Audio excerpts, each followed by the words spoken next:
Total qui va rajouter 10 centimes dans toutes les stations Total à la ristourne de 15 centimes proposée par le gouvernement. Vous voyez, typiquement, le gouvernement demande de faire aucun effort, ne demande aucun effort aux profiteurs de la crise.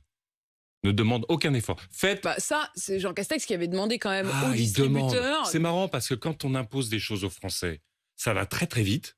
Mais quand il s'agit d'avoir un groupe complice des crimes de guerre en Ukraine, Total est le seul grand groupe pétrolier au monde à être resté en Ukraine, avec le soutien d'Emmanuel Macron, avec le soutien du gouvernement.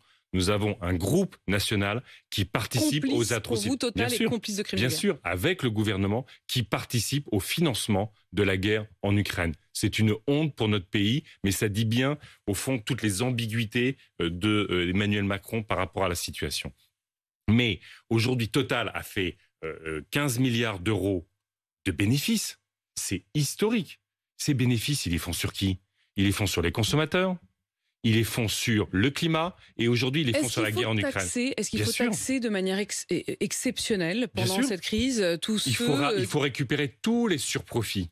Tous les surprofits des pétroliers qui aujourd'hui payent des milliards de dividendes aux actionnaires sur le dos des consommateurs. Et le gouvernement n'impose rien. Nous mettrions en place la taxation très lourde de tous les surprofits. De la même façon, dans l'agriculture, vous avez effectivement beaucoup d'agriculteurs qui sont en difficulté aujourd'hui.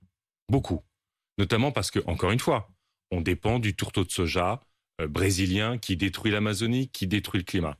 D'où une vraie souveraineté alimentaire à construire. Mais vous avez par exemple des producteurs de céréales qui, du fait de l'explosion vont vendre leur blé des plus cours cher sur les marchés internationaux, vont faire beaucoup d'argent sur les marchés internationaux. Est-ce qu'on ne peut pas prendre à ceux qui font beaucoup d'argent. Vous voulez dire que les grands céréaliers, pour aider les éleveurs, en France doivent bien sûr, mais c'est toujours la même chose. Vous voyez, avec ce gouvernement, c'est toujours la même chose.